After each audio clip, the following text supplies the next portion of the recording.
Right breaking news చూస్తున్నాం. YCP అధినేత జగన్ పై సోదరి టీపీసీసీ చీఫ్ షర్మిల సంచలన కామెంట్స్ చేశారు. జగనే తన సైతాన్ సైన్యంతో ప్రభాస్తో తనకు సంబంధం ఉన్నట్లు ప్రచారం చేయించారని ఆరోపించారు. అప్పుడు పిల్లలపై ప్రమాణం చేశా, ఇప్పుడు ప్రమాణం చేస్తున్న ప్రభాస్ ఎవరో తనకు తెలియదని షర్మిల తెలిపారు. పిల్లల్ని వాడేసుకుంటారు, మీరు తల్లి మీద కేసైనా పెడతారు, మీరు నాన్న పేరుని సిబిఐ ఛార్జ్ షీట్లో అయినా చేర్పిస్తారు, మీరు ఏమైనా చేయగలరు.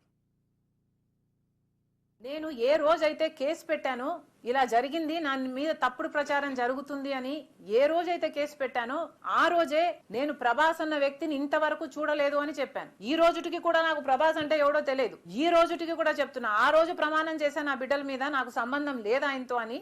ఈ రోజు మళ్ళీ చేయడానికి కూడా చెప్తున్నా, నాకు సంబంధం లేదు ఆయనతో.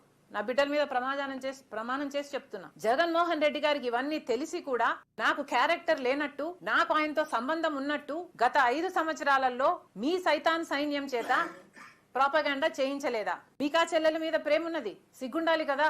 మళ్ళీ నా వీడియోనే ప్లే చేసి మళ్ళీ ఆయనకు మైలేజ్ వచ్చేటట్టు వాడుకుంటున్నారు. అంటే నా వీడియో పనికొస్తుందన్నా మీరు వాడేసుకుంటారు. సో మీరు చెల్లెల్ని వాడేసుకుంటారు, మీరు తల్లి మీద కేసైనా పెడతారు, మీరు నాన్న పేరుని సిబిఐ ఛార్జ్ షీట్లో అయినా చేర్పిస్తారు.